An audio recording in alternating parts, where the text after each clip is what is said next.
de evidencia y con otras cositas. Entonces, yo espero que en lo que queda de la mañana, del día de mañana, yo me pueda poner al día con esta ficha. Ya había terminado con una y ustedes son prácticamente como la que me queda pendiente por evaluar para poder dejar ya todo este tema finiquitado.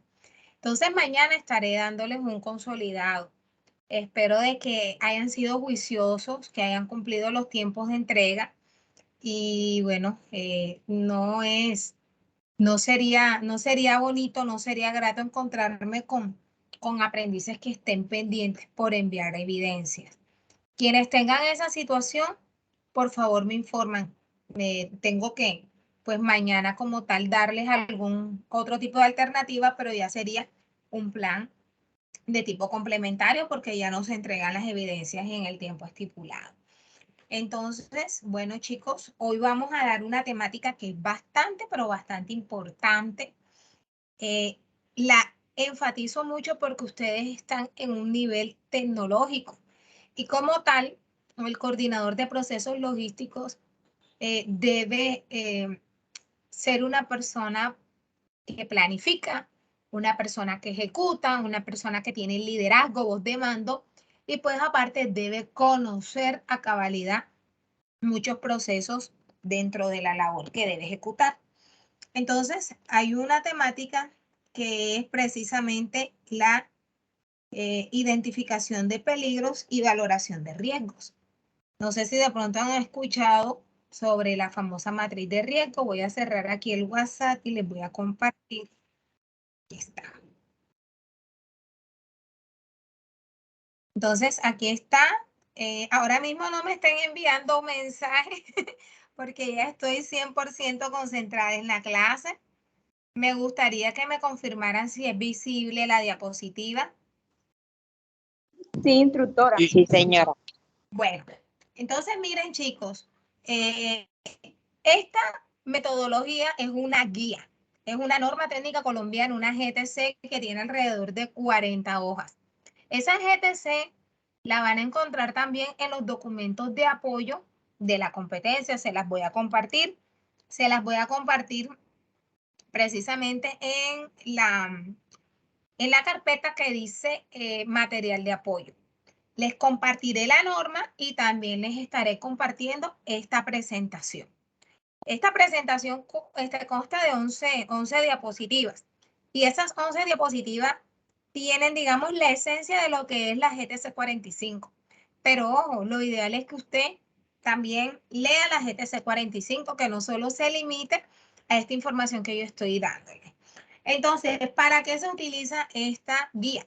Se utiliza precisamente para identificar qué peligros que nosotros vamos a encontrar en el entorno laboral y también para darle una valoración y ponderación a los riesgos. ¿Ok? Entonces vamos a bajar, vamos a encontrarnos. Voy a ampliarles un poquito la pantalla. Ajá. Aquí. Para que ustedes puedan valorar, puedan observar. ¿Pueden visualizar? Bueno, visualizan, ¿cierto? Bueno. Instructora. En el encabezamiento de ese cuadro que ustedes ven, es decir, en el tono azulito más fuerte, esto aquí, ustedes están observando los factores de riesgos que ustedes pueden encontrar en un ambiente laboral.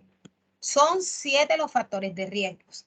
¿Cuáles son esos factores de riesgo? Factor de riesgo biológico, físico, segundo, tercero químico, cuarto psicosocial, 5 biomecánico, sexto, condiciones de seguridad, que es el más amplio, y séptimo, el relacionado con fenómenos naturales. Entonces, miren que en primera instancia, en cualquier tipo de trabajo en el que usted se enfrente, usted va a encontrar esos factores de riesgo. Van a estar ahí latentes. Teniendo en cuenta la naturaleza del trabajo, de la actividad económica, obviamente se van a marcar algunos más que otros. Por ejemplo, en lo que corresponde a fenómenos naturales. Los fenómenos naturales no se dan a diario, pero ustedes saben que cuando se presentan, genera en ocasiones de emergencias y por lo tanto hay que tener un plan de emergencia para poderlo contrarrestar. Y son precisamente enviados porque esos son generados por la madre naturaleza y el hombre pues definitivamente no puede hacer absolutamente nada. Bueno, en parte contribuimos a que en estos últimos años estos fenómenos se hayan incrementado por el tema del calentamiento global, ¿cierto? Pero de igual forma son fenómenos que se dan de manera natural. Pero si nos vamos a un ambiente de trabajo, podemos encontrar factores de riesgo de tipo biológico. Cuando hablamos de factores de riesgo de tipo biológico, enseguida vamos a relacionar peligros que se relacionen con los factores biológicos. ¿Cuáles son esos peligros? Los virus, las bacterias, los hongos, los parásitos, riquecias, picaduras. Por ejemplo, el COVID. Nosotros estuvimos confinados casi alrededor de 2 años por por un virus que no era ni siquiera visible por microscopio, pero miren todo lo que se desencadenó. Entonces, ahí podemos darnos cuenta precisamente como tal de la importancia de estos factores de riesgo, las bacterias. En ocasiones nosotros comemos, nosotros hacemos algo y en la misma comida podemos encontrar algo que esté contaminado, podemos encontrar en la lechuga algún tipo de parásito, algún tipo de bacteria que al llegar a tu flora intestinal te genera ¿qué? Una diarrea. Entonces, normalmente cuando comemos algo y nos colocamos mal de estómago, quiere decir que probablemente la comida, ¿verdad? Se contaminó pues con algo, entró a nuestro organismo e inmediatamente nos alteró, ¿cierto? Bueno, parásitos, nosotros somos materia y al igual dentro de nosotros viven ciertos organismos, algunos cumplen una función muy positiva, ¿verdad? Pero hay algunos que definitivamente cumplen una función muy negativa. Picaduras, miren todo el tema que se presenta como tal en el nodo. Yo creo que ustedes pues han sido testigos, lo del el tema de las serpientes, de ese tipo de riesgos que hay que pues estar bastante pues a la expectativa por la zona. Entonces hay que evitar todo este tipo de riesgos de tipo biológico, todo lo que es mordeduras de animales, de perritos, de pronto de este tipo de serpientes, incluso hasta de los mosquitos, son catalogados como riesgos biológicos. Entonces, claridad sobre lo que es un riesgo biológico. Cuando usted le diga, deme un ejemplo de riesgo biológico, usted enseguida se acuerda de las culebritas que están por ahí en la zona montañosa de Caribe Verde, se acuerda del chikungunya, se acuerda del COVID, se acuerda del uno más costeño o más de la zona, el dengue, ¿cierto? Entonces, ¿dudas hay al respecto? No, No, instructora. Bueno, ya sabemos. Ojo con esto que este tiende a generar dudas, los factores de riesgo físicos. Cuando se habla de factores de riesgo físico, yo no sé por qué los estudiantes, los aprendices, los relacionan como con caídas, como con golpes, como con aplastamientos. No. Los factores de riesgo físico son también denominados ambientales porque son peligros que más que todo se relacionan con lo que nosotros encontramos en la naturaleza. Por ejemplo, los factores como el ruido, la misma madre naturaleza genera ruido, la brisa genera un ruido, las olas del mar generan ruido. Y hay unos que pues obviamente son causados por las mismas máquinas, ya utilizando precisamente una corriente eléctrica o como un carro, ¿verdad? Ya el motor, la mecánica impulsa y va a generar un ruido. Entonces los encontramos, uno de los peligros es el ruido, la iluminación es un peligro, por lo menos si nos encontramos en un entorno laboral donde la iluminación sea deficiente, pues obviamente se van a presentar problemas, ¿verdad? riesgos en esos trabajadores, sobre todo lo que tenga que ver con el campo visual, afectación al campo visual. La vibración sí es generada por máquinas, por ejemplo, esos taladros o perforadoras que se utilizan en construcción, generan vibración y pues ustedes saben de que para poderlas manipular, el operador utiliza prácticamente todo el cuerpo y eso es un riesgo que se debe como tal contrarrestar. Las temperaturas. Hay temperaturas ambientes y hay temperaturas que son condicionadas. Por ejemplo, usted sale afuera, la sensación térmica que hay en Barranquilla está por encima de los 40 grados, pero en realidad debe estar como en 35 o 36 grados centígrados. Entonces, para usted estar confortable, lo hemos vivido en el nodo, ustedes que han sido aprendices y que salen de un ambiente, se van para el otro, se dan cuenta que si de pronto no es posible o no es permisible estar en un salón que no tenga aire acondicionado, ¿por qué? Porque ustedes se van a sentir bastante incómodos, ¿cierto? Entonces, ¿qué ocurre? Ocurre que vamos a un ambiente, colocamos un aire, le colocamos una temperatura para estar totalmente climatizados. Así como nos gusta estar climatizados, ustedes se imaginan una persona no recibiendo formación, sino desarrollando o ejecutando una labor en la que la persona, pues obviamente tenga que estar haciendo algún tipo de actividad. Así sea escribiendo, eso es una actividad física. Entonces se requiere un confort, ¿de acuerdo? Y bueno, viene la parte de lo que son la presión atmosférica. No es lo mismo estar en Barranquilla, que es una ciudad que está pues muy al nivel del mar, a estar 2.800 metros como está la capital de la República. Eso también tiene un factor de incidencia. Las radiaciones, por ejemplo, las radiaciones ionizantes que genera el astro rey, que genera el sol. Ustedes saben que el sol sale en las mañanas, se oscurece o llega al ocaso tipo 4:30, 5 de la tarde, pero él va a emitir unos rayos ultravioleta que van a afectar nuestra piel si no nos protegemos. Y otro tipo de radiaciones que son de pronto aquellas que generan ciertos equipos, más que todo a nivel médico. Todo lo que tiene que ver con la parte oncológica, todo lo que tiene que ver con la parte de rayos X emiten radiación. Entonces, claridad, chicos, cuando le hable de factores físicos, son los mismos que los factores ambientales y son esos factores que pueden ser condicionados por la acción de la corriente eléctrica o pueden ser, ¿verdad?, por cuestiones ambientales. Químico. ¿En qué encontramos los factores de riesgo químico? Todo lo que son los líquidos, vapores. En las empresas son especialistas cuando hay un proceso y tenemos precisamente que tenemos algún tipo de ducto o chimenea donde esos gases que son tóxicos deben precisamente liberarse a la atmósfera pues para evitar cualquier tipo de patologías, tanto para los trabajadores como para la comunidad que nos rodea. Entonces, pues se tienen que hacer unos controles bastante exhaustivos. ¿Cuáles son esos factores o esos peligros? Los polvos orgánicos, las fibras, por ejemplo, cuando se está trabajando, se está haciendo una pieza, ustedes saben que se generan como unas pequeñas virutas. Eso es un riesgo, por eso hay que utilizar ¿qué? Protección respiratoria.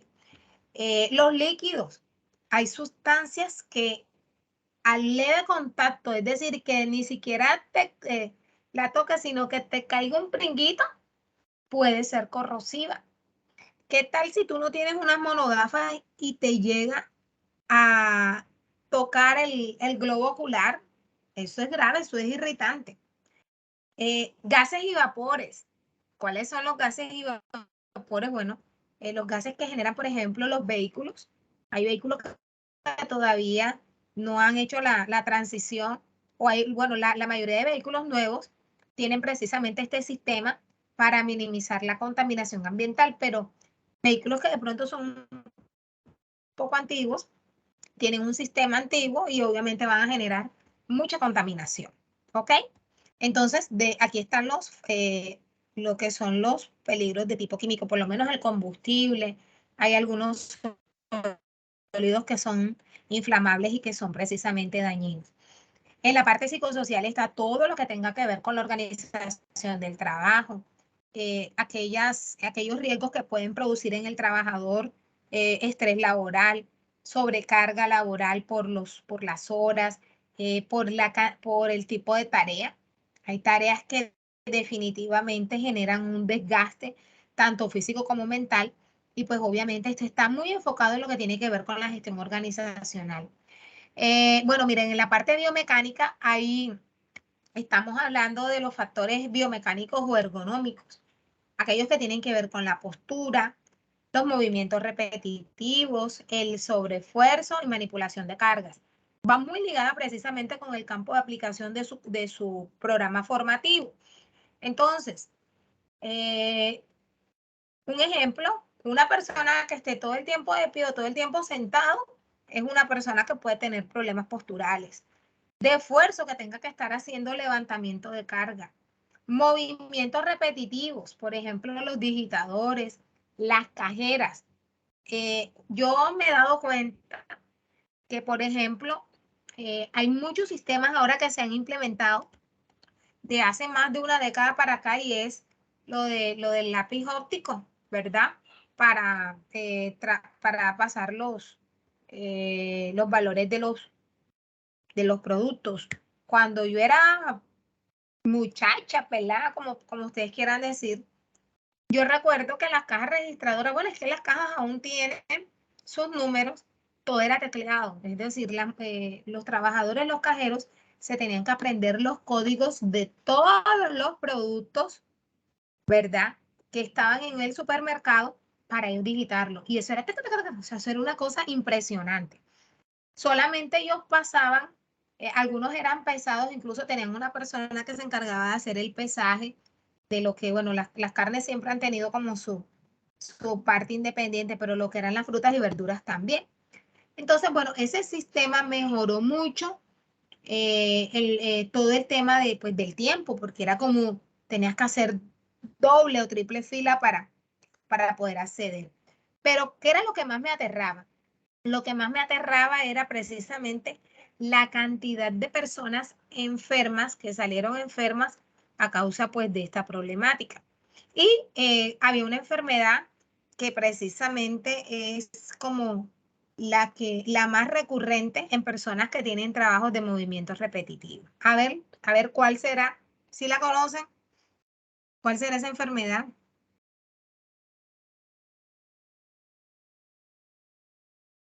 Sí, Dubán, nadie, ninguno la conoce, caramba. ¿Cómo es la pregunta, Sañ? ¿Cuál es la enfermedad, verdad, o la patología laboral que se genera precisamente por el exceso de movimientos repetitivos, sobre todo para las personas que trabajan en cajas o que trabajan como digitadores? Yo digo que es como el sobreesfuerzo. No, hay una enfermedad. Sobreesfuerzo. El de Tourette, ¿Cómo? el síndrome de Tourette. Bueno, no te sabría decir porque hay algunos que son precisamente generados por las articulaciones, pero hay uno que es el famoso STC, que es el síndrome del túnel carpiano. ¿Y cuál es eso? Precisamente las articulaciones de tus brazos. Eso es, miren, yo tengo tuve un aprendiz en una ficha, creo que fue de IOL o de montacarga, que él no socializó en el curso que la hermana, perdón, la hermana tiene 31 años, es una muchacha muy joven, pero a edad muy temprana empezó a trabajar en uno de estos famosos almacenes de cadena, creo que desde los 18 años. La muchacha tiene alrededor de 12 años trabajando con la empresa. Y resulta de que ella empezó con el problema y ella incluso, la muchacha estaba en incapacidad laboral cuando él hizo el comentario, porque precisamente estábamos hablando de los riesgos y de la matriz de riesgo. Dame un segundo, chicos.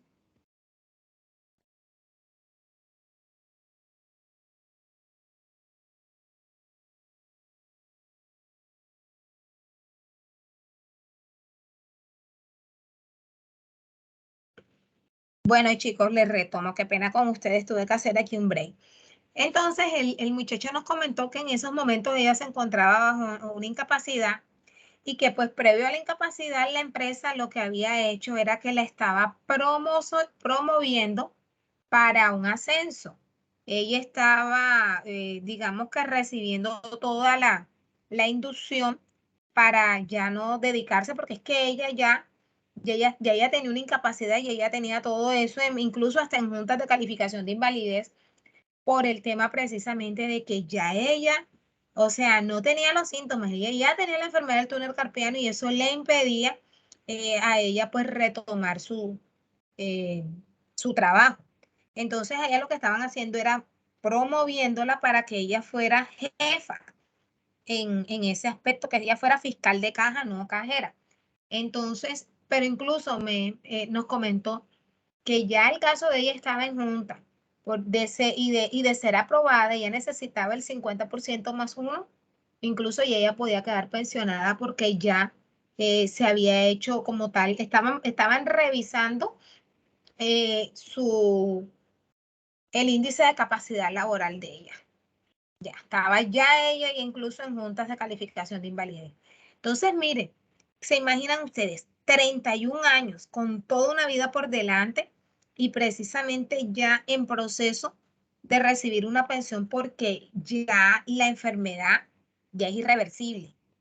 ¿Qué es lo que se quiere? Lo que se quiere es que ella no se siga deteriorando más, que ella tenga una mejor calidad de vida, pero definitivamente ya el daño estaba hecho. Entonces ella lo que quería o lo que se buscaba, ya todos los mecanismos ya lo tenía, incluso tenía hasta el apoyo de la empresa, era pues ver la posibilidad y ver si podía a través de la rehabilitación no seguir en el mismo trabajo, pero sí que ella tenga una mejor calidad de vida y ella pues poder seguir adelante porque en edad todavía estaba muy joven. Entonces, miren lo complicado que es todo este tema. Entonces, esto es lo que tiene que ver con la parte de biomecánicos y la parte psicosocial. Entonces, estos dos riesgos, aunque no se parezca, porque este tiene que ver mucho con la carga pesada, carga postural, se relaciona porque en muchas ocasiones usted permanece mucho tiempo sentado y ese mucho tiempo sentado no es porque usted quiere estar, sino porque tiene que desarrollar actividades y estas actividades pueden generarte mucho estrés, te pueden generar cansancio, te pueden generar fatiga, te pueden generar hasta ansiedad. Cuando tú duras 10 horas en un computador, ¿verdad? Te genera cierta ansiedad, tú te tienes que levantar, tienes que hacer algún movimiento, tienes que ir al baño, tienes que tomar agua, tienes que hacer tus pausas activas. Pero en ocasiones nos centramos tanto que tengo que cumplir, tengo que hacer esto, que a veces hasta el tiempo pasa y no nos damos cuenta. Entonces miren cómo se relacionan estos dos riesgos. Y este les decía yo que era el más completo porque el factor de condiciones de seguridad tiene como unos subfactores que son el mecánico. El factor de riesgo mecánico que es de seguridad hace referencia a los atrapamientos, a todo lo que tiene que ver con el uso de herramientas, con el uso de maquinarias y equipos.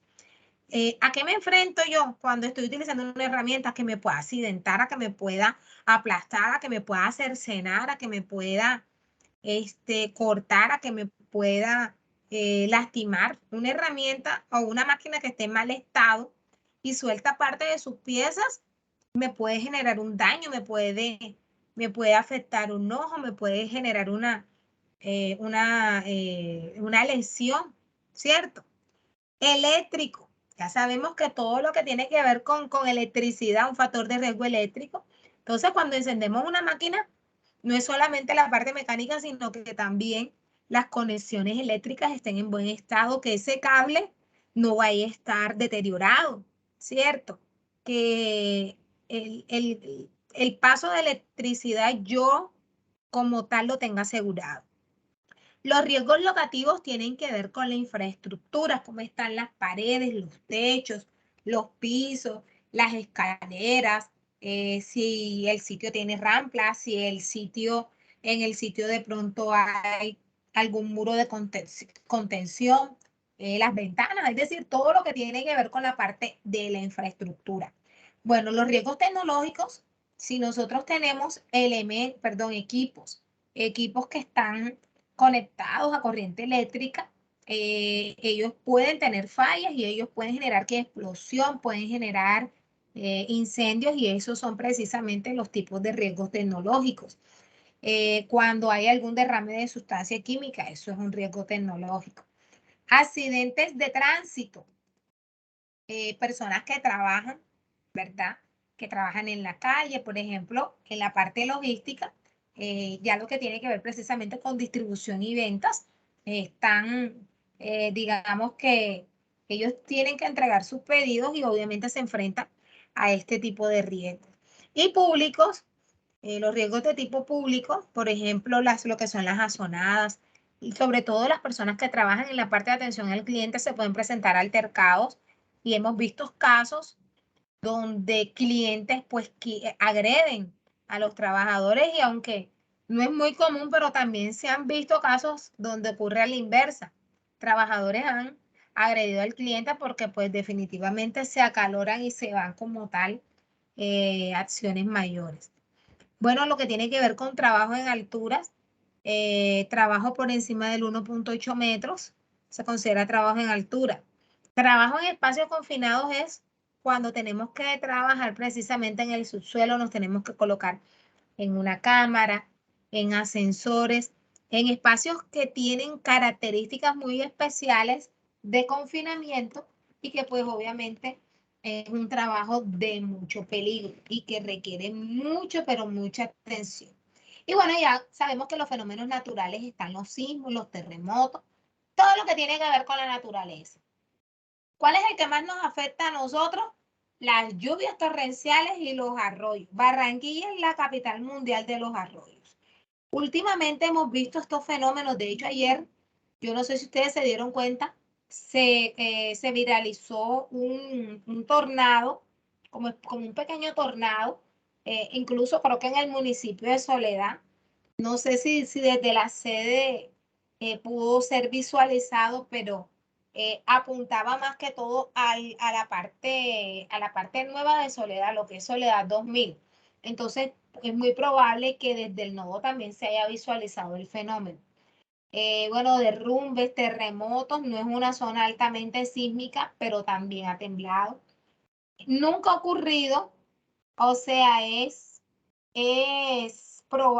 posible, pero aquí nunca ha ocurrido un tsunami, pero tenemos el Caribe ahí, ¿cierto? Estadísticamente nunca de pronto nosotros hemos, pues en la historia de los últimos 200, yo creo que desde la colonización, 500 años, nunca se ha escuchado que por estos lados se haya visto ese tipo de fenómeno, pero de que es posible que ocurra, muy posible, porque como digo, tenemos ahí el Caribe. Entonces, bueno, que Dios nos bendiga. Entonces, chicos, estos son como tal los factores de riesgos que nosotros vamos a tener en cuenta para la socialización del documento. Instructora, Entonces, señorita, para decirle que me voy a salir de la clase porque por lo que le comenté. no te preocupes, tú eres Melanie, ¿cierto? Sí, señora. No te preocupes, ya tú sabes. Entonces, esta clase se está grabando. Lo que no puedas visualizar, vas a poder acceder a ella. ¿Listo? Gracias, instructora. Bueno, que te vaya muy bien. Bueno, chicos, entonces, vamos siguiendo. Hasta el momento, ¿tienen ustedes alguna duda, estimados? Quería preguntarles. ¿Comprendida la tabla? Parte, yo no entendí. No les escucho. Que por mi Profesora, parte yo la entendí. yo la entendí muy bien. Bueno, listo. Entonces, eso es el preámbulo, eso no es nada. Ahora viene lo bueno. Bueno, entonces, dentro de esta metodología, vamos a definir un instrumento para recolectar información, clasificar procesos, actividades y tareas, identificar peligros, controles, evaluar los riesgos, etc. Voy a ver si de pronto voy a buscar, que, mejor dicho, tengo el documento, aquí está, creo que es evidencias, matriz de riesgo, aquí está. Ustedes me dicen, chicos, si es visible. Es visible. Ahí les estoy mostrando un documento en Excel. Sí, señor. Entonces, Sí. miren, Acércala un poquito más. Ahí, ahí. perfecto. Miren, aquí está todo lo que yo les venía hablando. Entonces, miren, ¿por qué se llama una matriz? Porque es una matriz, tiene tanto a lo horizontal como a lo vertical. Entonces, esto no es nada distinto a lo que yo les acabo de dar. Pero miren, aquí en la segunda hoja de la matriz, aquí está precisamente el peligro, cuáles son los efectos que puede generar ese peligro. Miren que es maravillosa esta tabla porque usted con ella va a aprender a comprender y a identificar cuáles son precisamente esos efectos o esos peligros, ¿verdad? O esos efectos que se asocian por lo menos al peligro del ruido. Ay, bueno, miren, aquí el peligro en esta empresa es el ruido. Hombre, ¿por qué? Hombre, porque la máquina genera bastante ruido y aunque tenemos una protección auditiva, no es suficiente. Entonces, miren cuáles son los efectos que puede generar, ¿verdad? Perturbación del sueño, disminución de la capacidad auditiva, cefalea, fatiga, estrés, molestias de ruido que el ruido provoca, es decir, zumbido en el oído, sensación como cuando te quedas sordo, eso es todo lo que genera el ruido. La parte de la iluminación, la fatiga visual. Chicos, parece mentira, yo apenas tengo un año utilizando lentes y ustedes no se imaginan, en estos 2 años de virtualidad, ya mi vista no es 20/20, voy a llorar. Yo era una persona que incluso cuando yo estaba en clases presenciales en otra institución distinta al Servicio Nacional, cuando yo pues me dirigía, a mí me gustaba mucho pues el tablero, los aprendices, profe, ¿y qué dice? No visualizo, yo, caramba, y yo me venía para acá y a veces proyectaba mi clase y yo me venía para la última fila y yo podía visualizar y yo socializaba la diapositiva. Muchos de los que estaban incluso más cerca que yo, en la mitad de la sala o del salón, ay señor, yo no veo. Y son unos muchachos así como ustedes. Entonces, ¿qué es lo que el mensaje? El mensaje es que lastimosamente estamos siendo esclavos de las redes sociales, de los aparatos, de todo, de lo que son los teléfonos celulares, pero con el tema de la pandemia ha sido, miren, es decir, ha sido muy positivo porque tenemos este espacio donde nosotros podemos desarrollar la clase, pero ha sido muy negativo en lo que tiene que ver con los riesgos de tipo físico porque el deterioro a nivel del campo visual ha sido bárbaro. Y vamos en retrospectiva. Entonces, es muy importante desarrollar por lo menos pausas activas. Yo ahora que termine clase con ustedes, yo tengo que despejar la vista, tengo que dejar a un lado el celular, hacer otras cosas, por ejemplo, todo lo que tiene que ver con las cosas de aquí de la casa. ¿Por qué? Porque es un ejercicio para poder descansar. Y de pronto 1 hora, hora y media después, puedo retomar alguna actividad que quedó pendiente, mandarles el video y mañana nuevamente. Entonces, miren de que debemos tener un control, debemos tener unas horas para preparación de actividades y unas horas para poder desarrollar las clases virtuales, pero esto definitivamente hay que darle un buen manejo, hay que darle una buena organización porque se nos puede precisamente generar un problema de salud. Entonces, miren, aquí está todo lo que son los peligros, el calor, que da el frío, la presión atmosférica que da, desconfort térmico, los virus. Bueno, aquí todo lo que tiene que ver con los efectos posibles, que te da una riqueza, te pueden dar dolores de estómago, te pueden dar diarreas, te pueden generar diarreas, etcétera. Las picaduras te pueden dar fiebre, te pueden dar escalofríos, ya, esta parte que hace falta por llenar. Miren las medidas de intervención que se utilizan, o sea que es algo bastante importante. Y aquí vienen las tablas de valoración, que es lo que yo les voy a socializar ahora. Y bueno, aquí está. Esta es la famosa matriz de peligro que nosotros vamos a socializar. Miren que se llama matriz, ¿por qué? Porque tiene esta a la derecha, perdón, en la horizontalmente, y de forma vertical nosotros vamos a ir diligenciando. Entonces, en la medida que nosotros vayamos analizando los procesos que vamos a encontrar en una empresa, esta tabla pues obviamente va a ser llenada.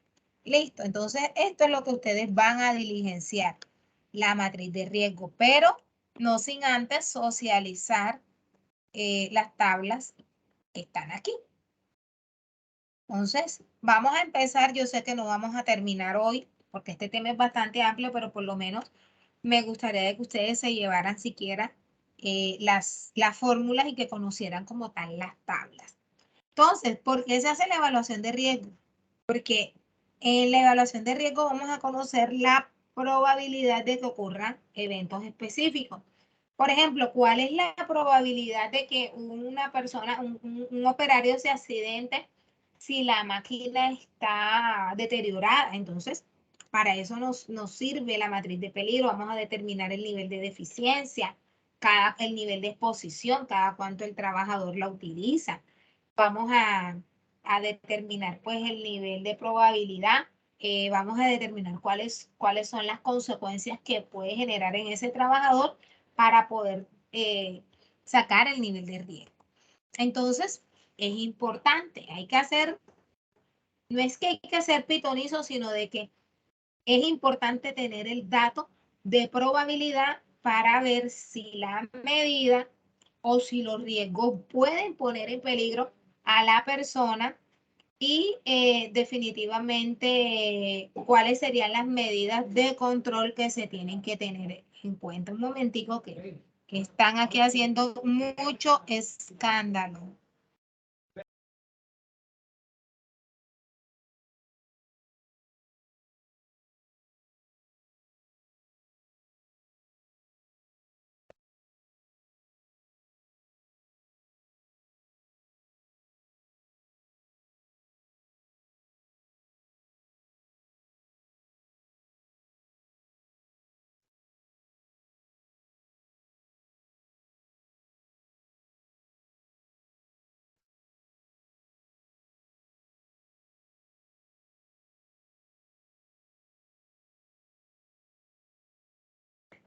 Bueno, retornando nuevamente, chicos. Entonces, ustedes me dicen, por favor, si observan. Estoy compartiendo.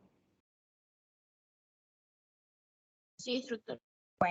Entonces, ¿qué es lo primero que nosotros vamos a determinar? Nosotros, el objetivo de la matriz es determinar el nivel de riesgo. ¿El nivel de riesgo de qué? De las actividades que realiza un trabajador.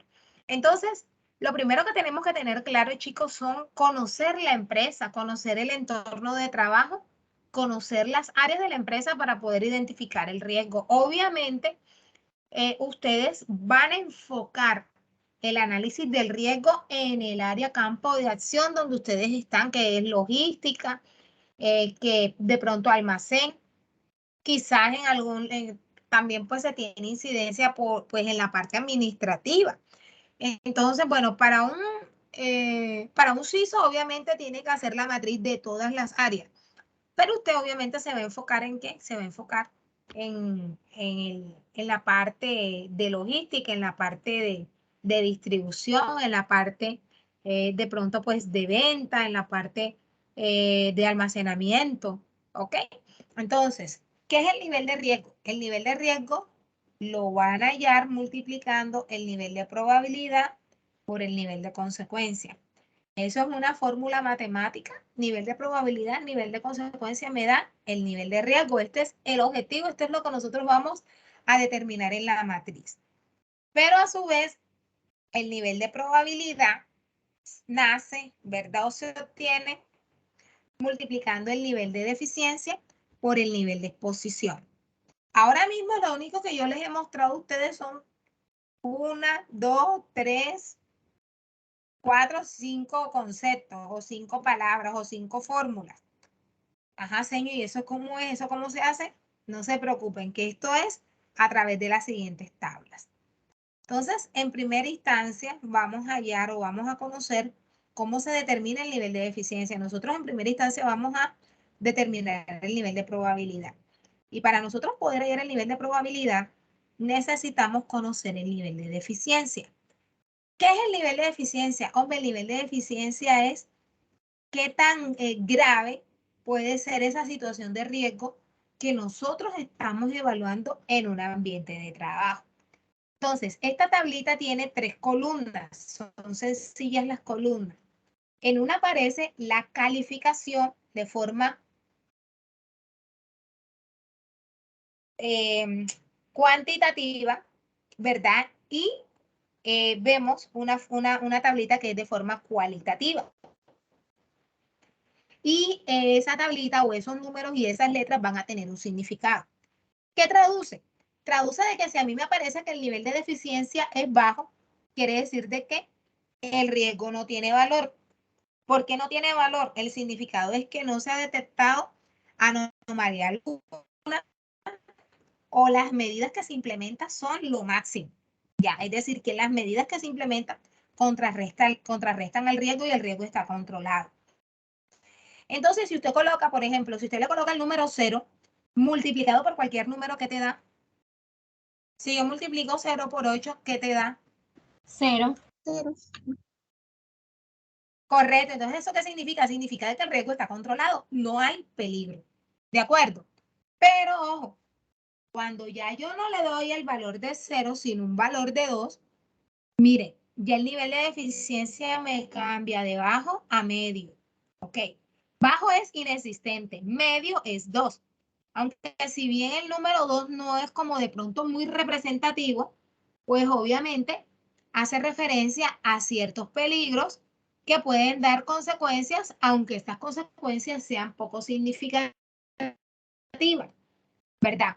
Un ejemplo, por ejemplo, algún tipo de peligro donde la persona va a tener una lesión que no va a pasar a mayores, que no va a pasar a hospitalización.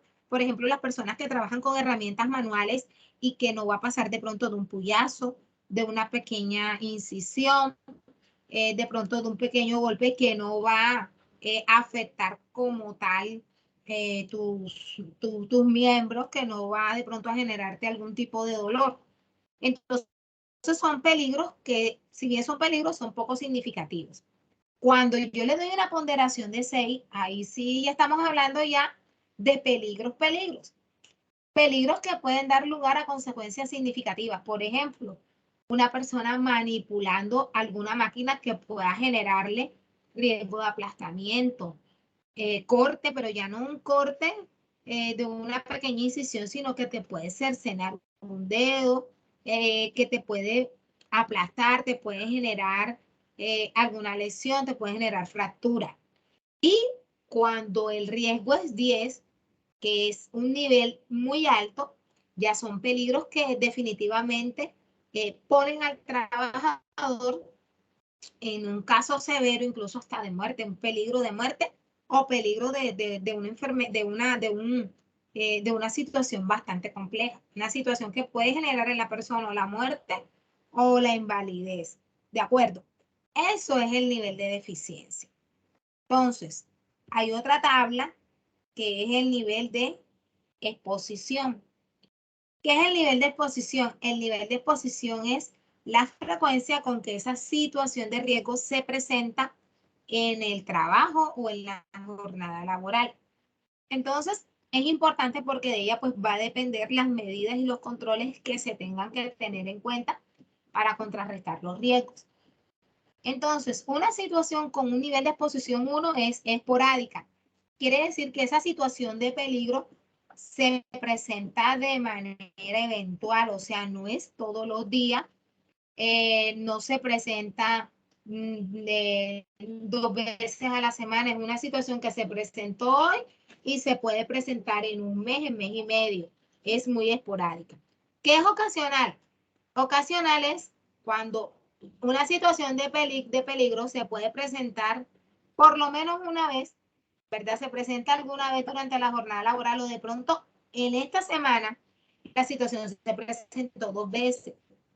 No es esporádica, hay que prestarle atención, pero tampoco es continua ni es frecuente, pero ya 2 veces me indica de que ya tengo que tomar algún tipo de medida. Ya cuando me hablan de frecuente quiere decir que se presenta varias veces en la jornada laboral. Estoy trabajando y de pronto la máquina se detuvo, la arreglo, vuelve y se me detiene y eso quiere decir de que lo está haciendo de manera frecuente. Continúa, hombre, la situación de peligro se presenta sin interrupción y pues obviamente pues eso va a hacer de que la persona esté en riesgo porque como les digo, la máquina dañada, una máquina en mal estado, que no funcione, aparte de no funcionar, aparte de atrasar el trabajo, puede hasta poner en peligro si se exponen las piezas, si se daña, si se deteriora, porque hay piezas que pueden ser repulsivas. Chicos, hasta el momento las tablitas han quedado claras, con un ejercicio para que ustedes lo tengan más claro. Pero hasta el momento la explicación la han comprendido. Entonces, en esta de nivel de deficiencia es qué tan grave es la situación de peligro que nosotros estamos evaluando. Ahí le vamos a dar una ponderación. Y el nivel de exposición es con qué frecuencia se presenta la situación de peligro. ¿Ok? Entonces, les voy a hacer una propuesta. Vamos a evaluar, hablando precisamente ahorita que estuvimos hablando del síndrome del túnel carpiano, en logística hay digitadores, hay personas que tienen que ingresar pues los códigos, tienen que ingresar pues información relacionada precisamente con las actividades que se desarrollan como tal en la empresa, deben llevar algún registro sistemático de información y pues es muy probable que se tenga una persona que se encargue precisamente de digitalización. Entonces, vamos a evaluar precisamente el trabajo del digitador. ¿Qué es un digitador? Una persona que está ingresando información.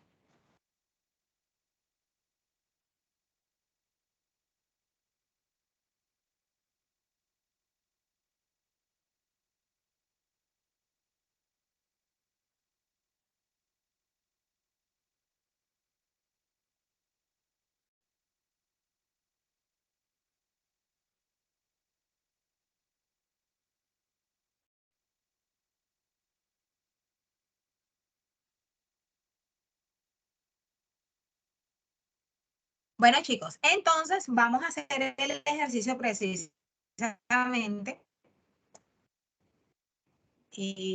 verificando una persona que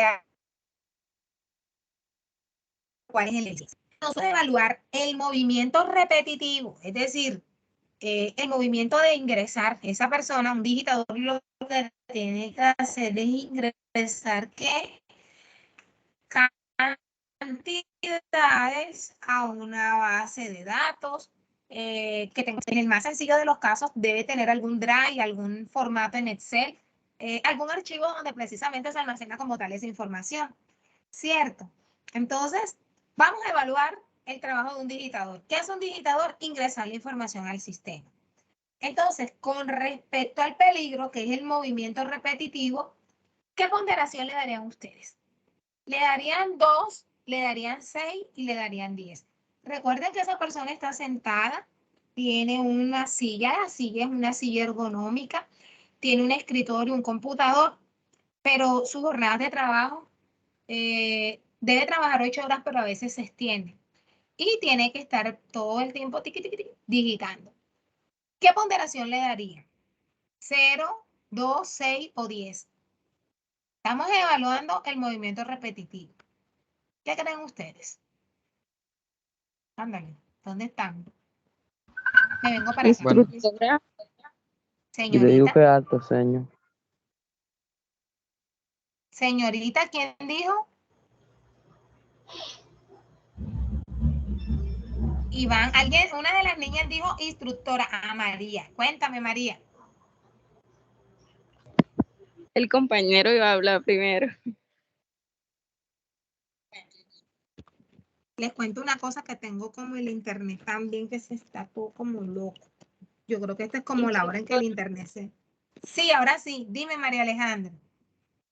Bueno, yo diría que Vamos a la el, tarde. o sea, el nivel de riesgo, o sea, sería como el 2 porque aunque no es tan peligroso, pero sí, o sea, la situación constante de que, o sea, está constantemente en ese escritorio, o sea, y como de hecho usted mencionó síndrome, entonces, o sea, también se puede ver que, o sea, puede sufrir de esa enfermedad o algo de tanto estar extendiéndose en el horario, entonces yo diría que sería como medio.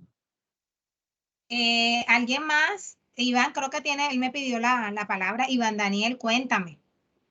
¿Cuál es tu opinión?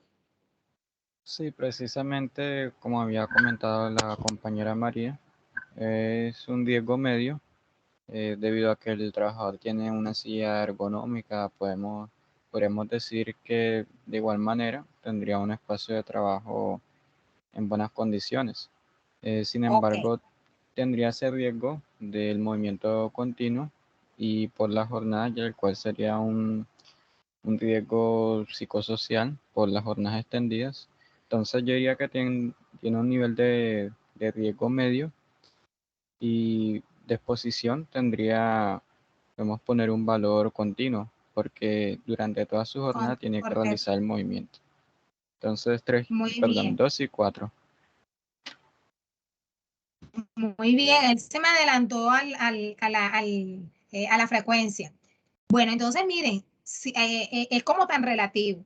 Es relativo porque pues en este caso el muchacho de pronto cuenta con un espacio de trabajo confortable, pero sin embargo, a veces las jornadas se extienden y lo recomendable es que se parcialice, es decir, que se divida la actividad y que él no esté permanentemente las 8 horas desarrollando la misma actividad, sino que haga otro de tareas. Eso es básicamente lo que se utiliza como tal ahora mismo en los supermercados. Porque si la persona, miren, si la persona dura 10 horas, esta persona, pues obviamente al lapso de un tiempo va a empezar a notar de pronto algún tipo de cansancio, algún tipo de fatiga, algún tipo de dolor, y pues lo que no se quiere es contrarrestar, lo que se quiere es como tal contrarrestar el riesgo. No se habla de que la persona tenga algún control. Si la empresa establece un control como son las pausas activas, los intervalos de trabajo o la división, como le digo, del trabajo, que hace referencia como tal a los riesgos psicosociales, donde decimos o porcionamos, bueno, son 8 o 9 horas de trabajo, pero tú vas a trabajar 4 digitando y 4 archivando. Vas a pasar de pronto como a otra área o vas a estar eh, desarrollando otro tipo de actividades, pero vamos a desarrollar la actividad de digitación, pero alternándola con otras cosas para que no estés todo el tiempo o todo el horario laboral solamente sentado y desarrollando. Entonces, si vemos que la empresa tiene la medida controlada, puede ser 2. Pero si vemos que la persona tiene que estar en un horario extendido, solamente hace el break para almorzar, ¿verdad? Y aún así termina su jornada laboral y continúa por 1 hora, por 2 horas, por media hora más, yo diría que riesgo 6, porque no se estaría tomando como tal una alternativa ni una medida de control. Entonces, muy bien, vamos a tomarla como riesgo 2, ¿verdad? Nivel de riesgo, nivel de deficiencia 2, perdón. ¿Por qué? Porque es un peligro que puede, ojo, dar lugar a consecuencias de significativas. Pero ojo, el síndrome del túnel carpiano no es poco significativo, es significativo porque es una enfermedad y no es mentira. Y miren de qué a la gente muy joven la puede afectar. Entonces, me inclinaría yo más por el 6. Listo.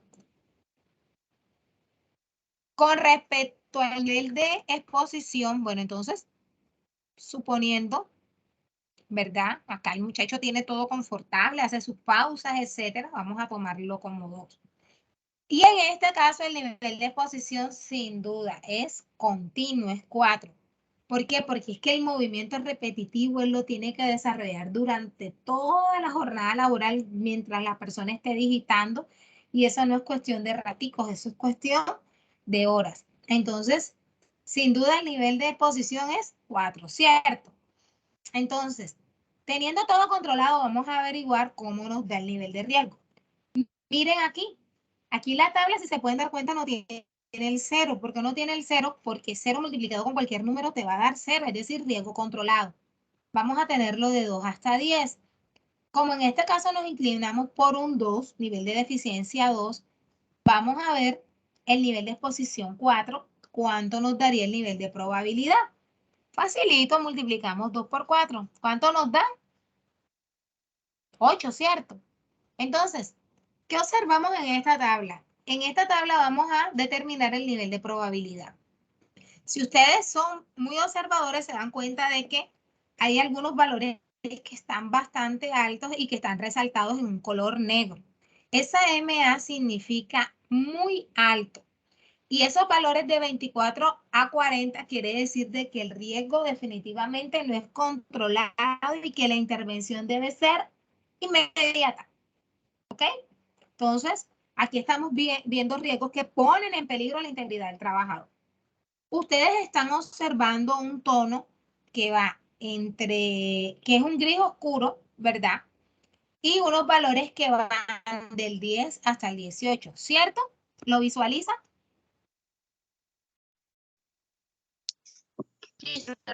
Bueno, perdón, no va hasta el 18, va hasta el 20. A10 hasta 20. Ese tonito gris oscuro significa alto, ¿verdad? No quiere decir de que aquí estén, mejor dicho, la panacea, no señor, alto también es un peligro no controlado, pero con respecto a los 3 anteriores, obviamente aquí hay menos severidad, pero sin embargo el riesgo es severo. ¿Me hago entender? Entonces, ¿qué quiere decir? De que aquí todavía el riesgo no es aceptable y se tienen que tomar medidas para contrarrestarlo. Vemos un tono que es un gris más claro y ese tono gris claro va de 6 a 8. ¿Qué quiere decir en este caso? Hombre, en este caso el riesgo es controlable.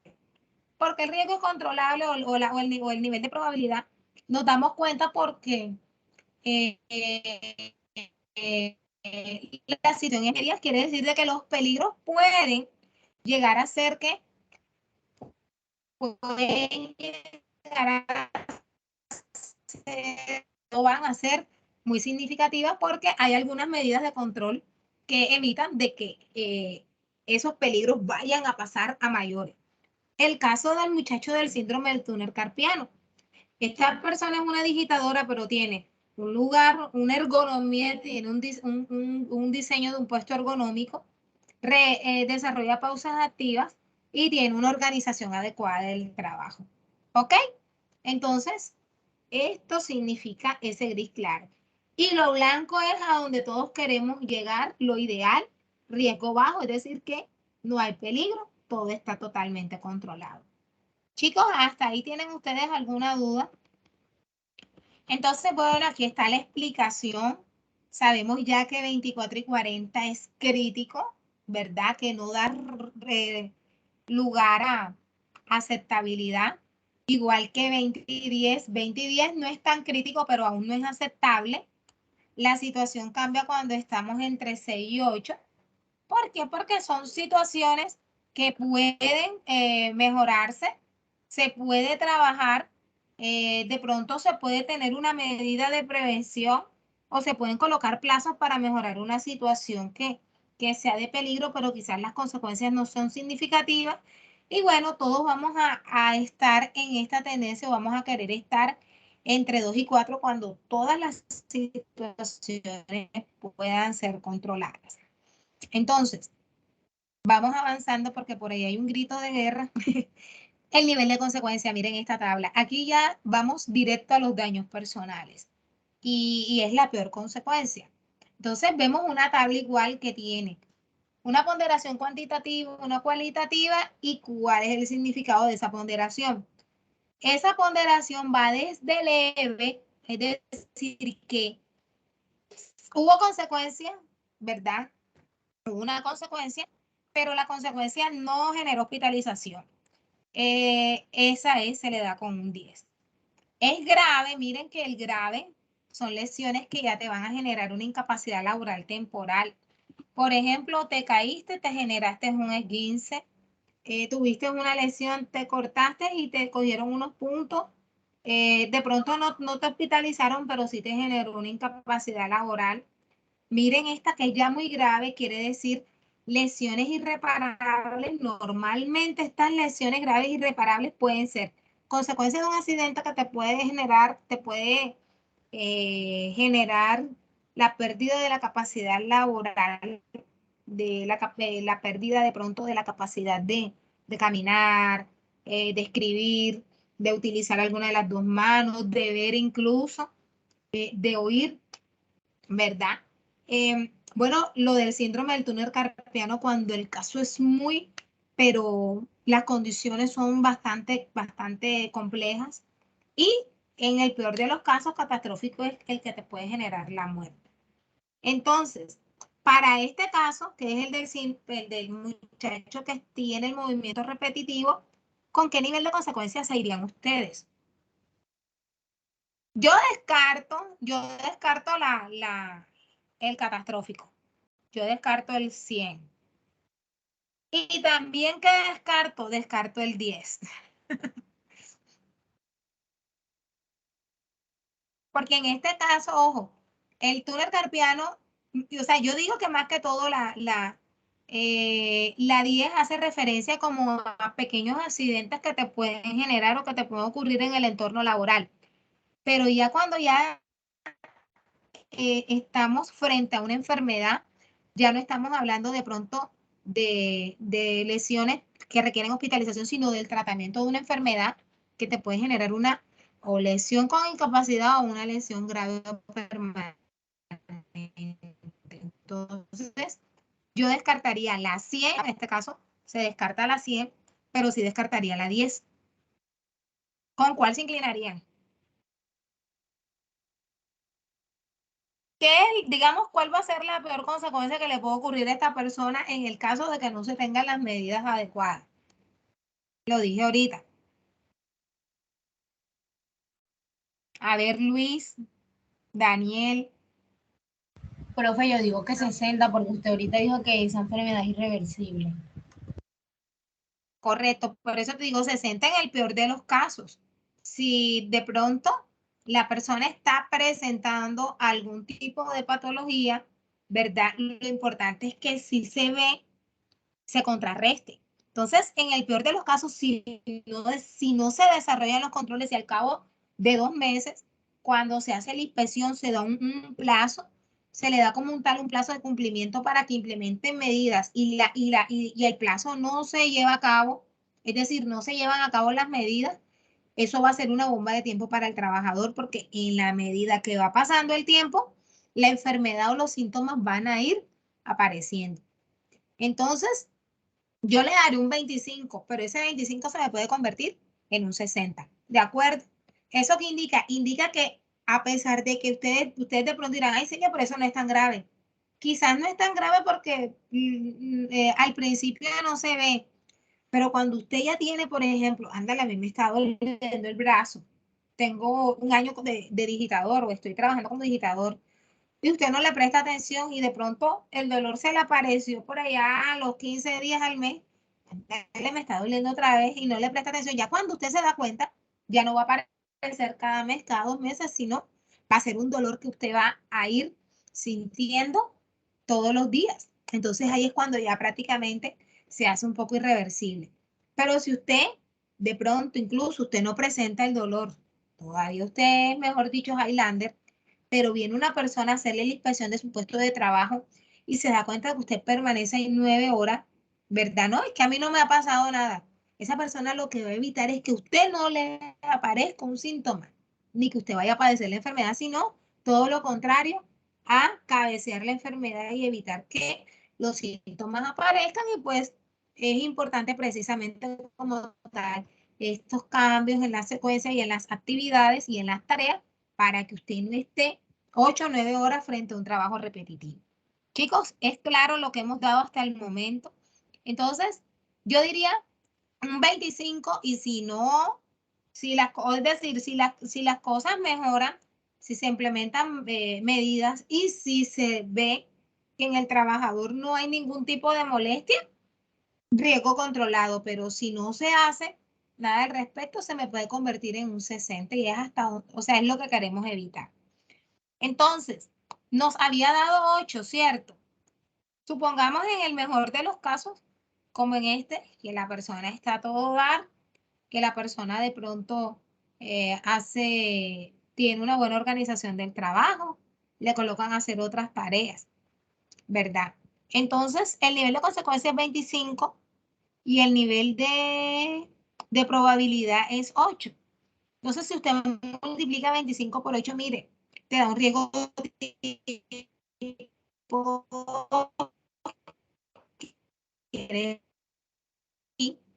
en amarillo.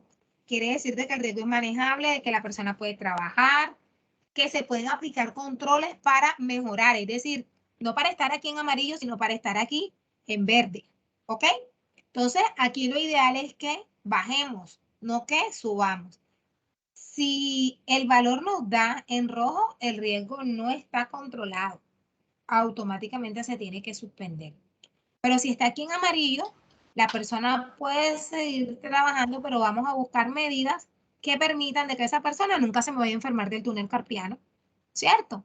Que esa persona tenga de pronto algún tipo de herramientas, una félula, que tenga de pronto un portamouse, que haga pausas activas, que el mismo sistema, en el mismo computador tenga un software donde cada 2 horas esa persona haga la pausa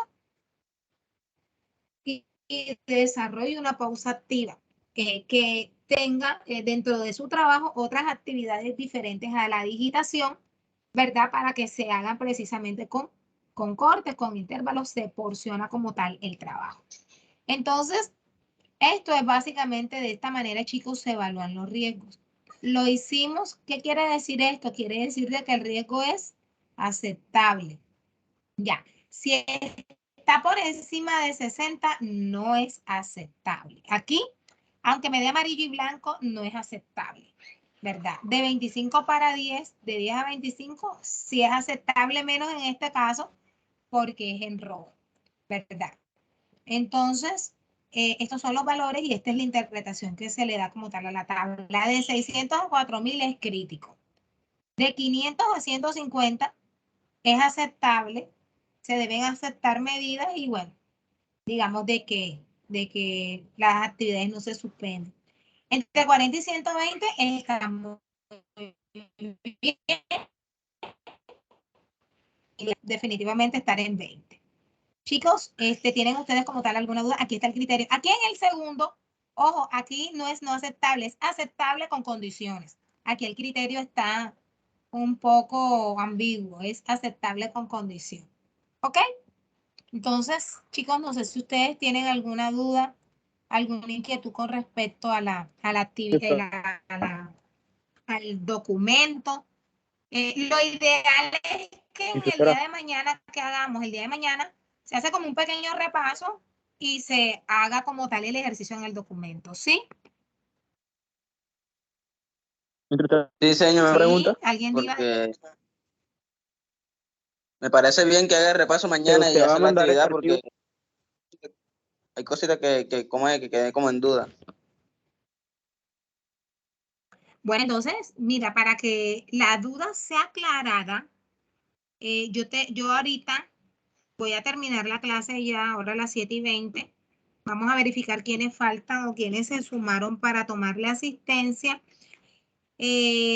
Ahorita un poquito más tarde, tipo 8, 8:30, voy a hacer una pausa activa porque la verdad es que estuve toda la tarde pegada aquí al computador en clase, es decir, me tocó pues desarrollar clases virtuales y la mañana estuve trabajando, estuve haciendo un informe, incluso hasta teníamos una reunión, pero la reunión era presencial y yo creía que era virtual. Sin embargo, estuve trabajando en el material para ese trabajo que teníamos. Entonces, tengo fatiga visual y bueno, voy a compartirles más tardecito la grabación de la clase. Yo les aseguro